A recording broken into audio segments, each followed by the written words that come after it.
Assalamu alaikum and welcome to the Oasis Focus on Finance show. I'm your host Shafiq Morton. As always, it's great to be with you. In today's show, we have a look at the issue of education. We all know that education has been in the headlines internationally and locally. The Fees Must Fall protests in South Africa last year highlighted the problems and the issues that South African students have to deal with. As a result, government has declared a 3-year moratorium on fee increases. In this year's budget, it was announced that the NSFAS scheme, which is the scheme that supports students, will be boosted by 16 billion rand. However, in the long term, the issues still remain. Families and students will still face the challenges of having to pay for their tuition fees in this financial climate. Helping us to understand some of these issues in today's show are Naweed Ashtiker and Daniel King. Gentlemen, Assalamu alaikum. Welcome to the show. Daniel, let's start off with you. We're looking at a lot of issues here, shared, I think, by students local and international as well. But I think something that is a problem, in a sense, is that students are going into the world, qualifying, and facing debt. In other words, they start off life with debt, and this debt is due to the tuition fees. How do we understand this landscape? Thanks, Shafiq. Yeah, I think it's very important to consider the overall cost of education because it's such a big part of the household budget these days. You know, if you're taking on the responsibility of educating your child, for a single year it can cost you anywhere between 30 to 115,000 rand, and that's per annum. If you're educating a child from grade R, it might cost you anywhere between R1 million to 2.5 million rand, depending on whether you go for public or private school options, over the life of the child, and that's including things like primary, secondary, and university up to 3 years. So it's a massive financial responsibility for people. So you obviously need a plan, in terms of managing your finances over the long term through some kind of savings and investment scheme would be optimal. You know, most of the country is still ill-equipped to handle this kind of financial responsibility. It's recently emerged that only 5% of South Africans are really financially ready for the kinds of financial commitments that you need to educate a child. If we want to avoid being part of the other 95%, we clearly need to think about our finances early and get saving on a regular basis to ensure that we give our children the best opportunity possible. Now, Daniel, if we go into the average household, let's say a household with 2 children, we're looking, I think, at an average spend per child of 75,000 rand.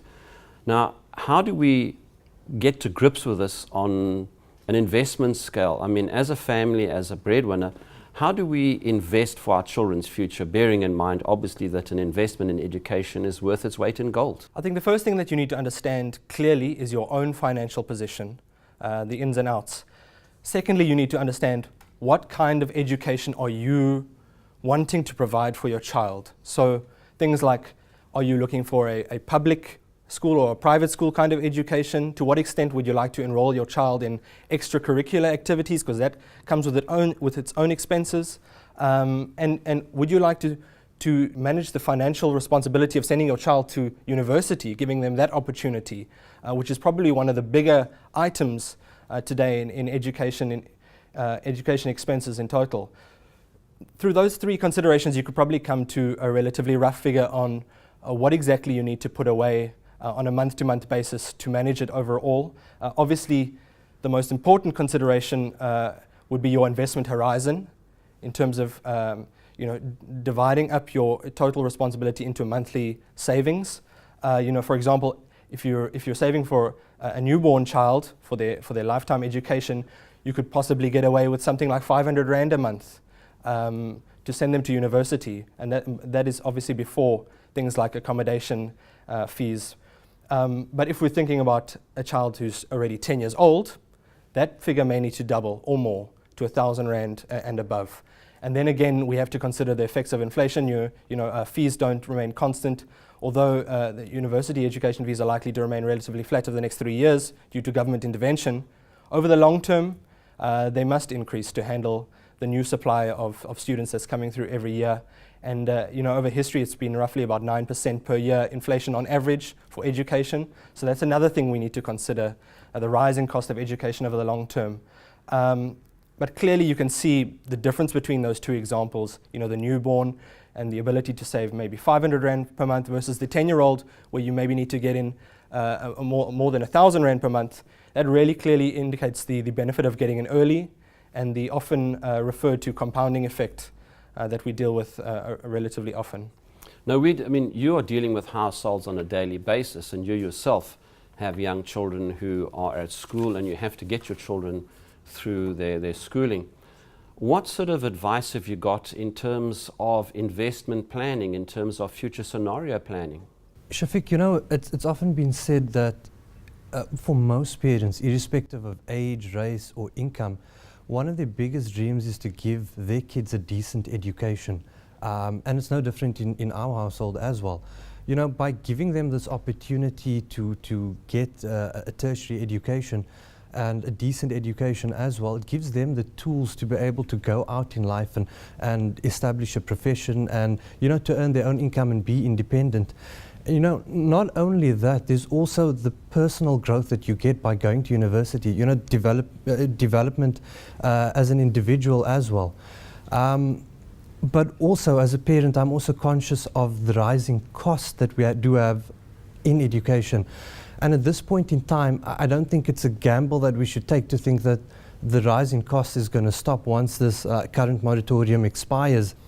Another thing to add is that the rising or the freezing in the rise of the educational costs it's only applicable to university education, so it doesn't affect the school fees at all.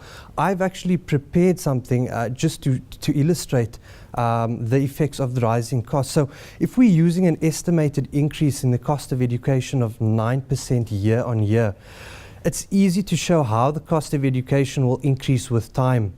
After 19 years, we see that the public schooling, which currently costs you about 29,000 Rand per year, will cost close on to 150,000 Rand come the year 2035. If we extrapolate this further to the cost of university education, this will rise from 50,000 Rand to roughly about 258,000 Rand.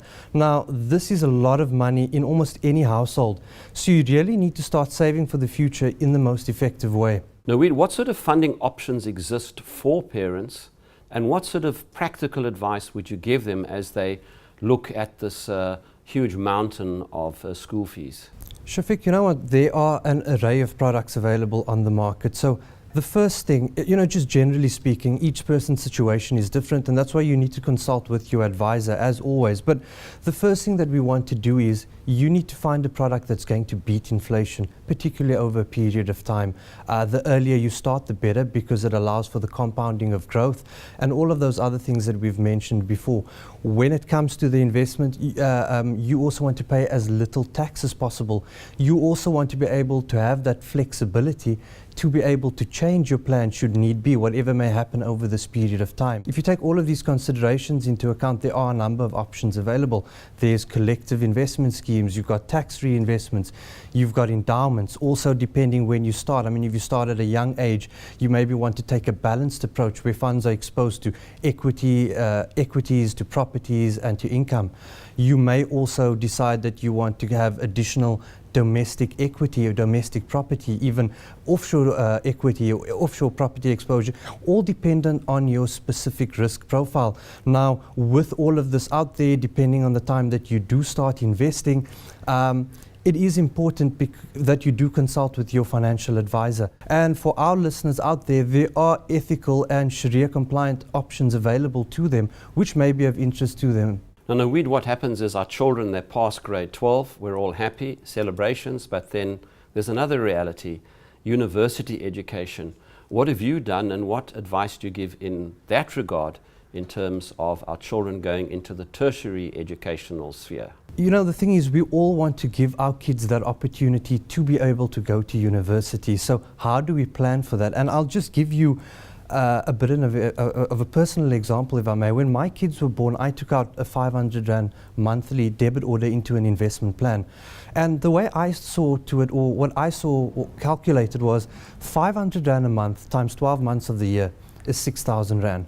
Now, firstly, that amount is going to increase year on year, but let's just work on it on a plain simple example. 500 times 12, 6,000. Over 15 years, that's 90,000 Rand that you're putting away into a pot. Now, I've excluded growth, I've excluded birthday money, I've excluded the Eid money that they get, all of which goes into this fund. And the whole idea is that I'm creating a pot for them. Now, you know what, if they come to university and I can afford to pay out of my pocket, then all good and well. And when he finishes, you know, there's a pot for him for if he wants to get married, buy a car, buy a home, it's there. Even if he decides he doesn't want to go to university, at least there's a pot that is created for him. So, you know, it's a start for him in life. We don't want to be at the position where you want to be going out and taking out loans and paying interest or going to this one and that one for money. So it's creating independence and creating independence for the child. But not only that, it also, you know, if you teach your kids this from a time when they can understand, it allows them to understand, and it inculcates that behavior or that culture of saving. So when they get to that point, they know they've got to put money away. So sometimes, you know, we're often tempted to take that money and go buy the latest PlayStation game or the latest toy. But, you know, sitting down and explaining and educating it to them is just as important as putting the money away. Bursaries play an important role in the education of our young students. And South African businesses, particularly Oasis, are playing a prominent role in this regard. We take time to have a look at a clip taken from the recent Oasis bursary event.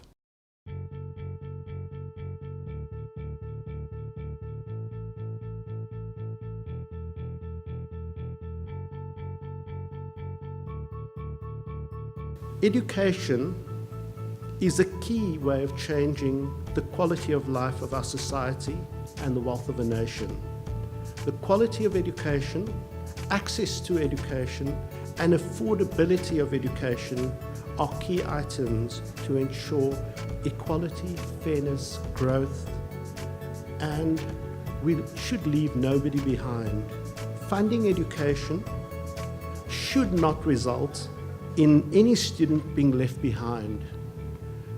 Funding education should not result in indebted students. Your experience with Oasis and the Oasis bursary scheme will guide you and help you. Many people in our community are first-time university goers. You're there to build, to create, to add value. We do spend a lot of time with you over the period in your career choices, in mentoring you, in guiding you. And this year, we're now starting to get the first of a stream of people coming through and working and joining us. And I must say the quality of people that have started joining from your ranks has been very, very impressive. In 1976, the only thing we burnt, in 1980, the only thing we burnt was a South African flag. That was the only thing we burnt at Jamison Steps. We didn't burn books. We didn't burn artworks, we didn't do anything like that. And it was also a very different period.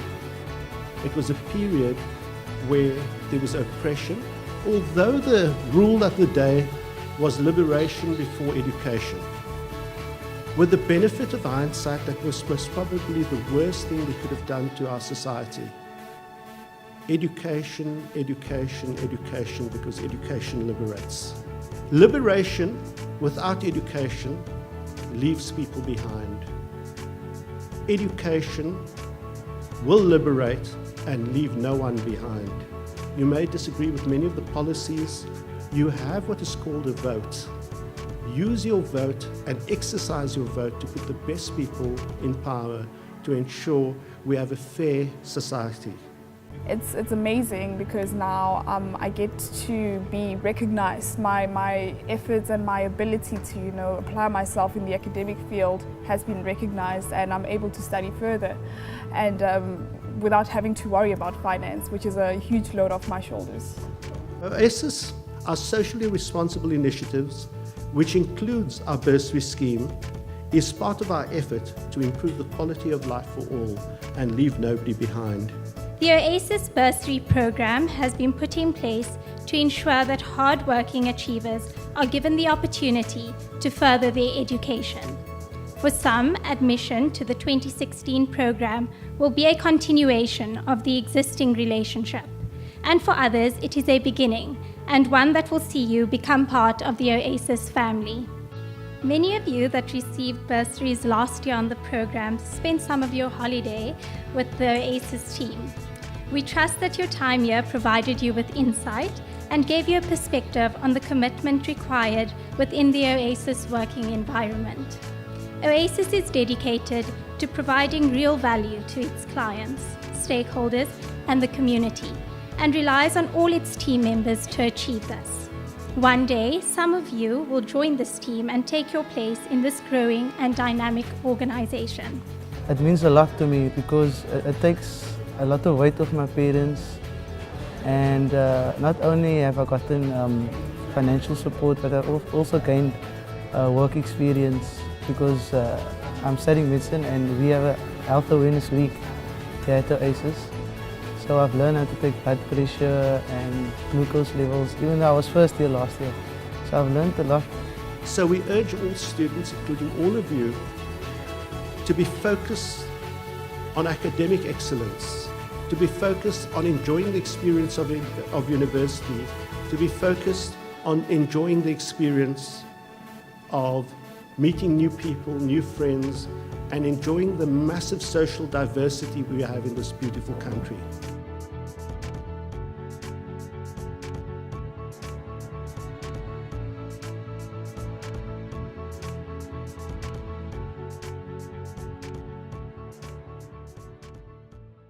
Daniel, we've seen the clip, and you are a member of Oasis, and obviously you've had some interaction with these bursary students. Tell us something about us. I mean, what does it mean? How important is this interaction between Oasis staff and these young people on the bursary scheme? The Oasis bursary program has really become quite a large initiative, well-funded, and it's something that really excites us these days. You know, we've had many students come in and sit with the various departments and get a feel for the corporate culture at Oasis and corporate life in general. Even getting to interact with some of our senior executives and perhaps even getting some career advice from them, which is really valuable to students in university these days. You know, for example, even in my department, we've had some budding investment analysts who get to interact with fundamental and quantitative analysts, get an idea of what they need to specialize in, get an idea of how we do our business and how we think about the world in general. And I think it's a great opportunity for a university student to establish which way they'd like to go in their career and their studies. Naweed, your concluding remarks in terms of this exciting bursary scheme. I think something like this is very important, you know, not only for the students but for the parents as well. Aside from the fact that these type of programs allow people to be able to go to university, students that maybe would have been excluded had it not been for the bursaries itself, it also allows students to go out and start working without the burden of the huge amounts of debt that they've got to pay. I mean, how many people don't we know when they start working and they've got to start paying back student loans? But I think more importantly, as Daniel has alluded to, is that these students are invited into the corporate sphere, I mean, through vocational VAC work programs and those sort of stuff, so they can see what it's like being out in the corporate world. They're offered, you know, personal mentoring. They can see, and they develop as individuals as well. And you know what, this is very important in order to start a successful life. Just to end off, Shafiq, we would like to invite the students who are keen to pursue a career within the financial services and corporate environment to consider applying to the Oasis bursary program. We offer opportunities in accounting, economics, investments, financial advisory, human resources, psychometry, operations, technology and marketing. The 2017 program is open from the 1st of April, and we encourage students to download our application form from our website. Naweed, Ashtiker and Daniel King, thanks for that, talking about education. Thank you, Shafiq. And that concludes this edition of the Oasis Focus on Finance show. We have been discussing the issues of education with Daniel King and Naweed Ashtiker. Don't forget that application forms for the Oasis Bursary Scheme 2017 open in April. So go to the Oasis website and you can download the application forms. Should you wish to watch this or any of our other shows, you can tune into the Oasis Crescent YouTube channel. You can contact Oasis at info@oasiscrescent.com or call 0860 100 786. Until next time, I'm your host, Shafiq Morton. Assalamu alaikum wa rahmatullah.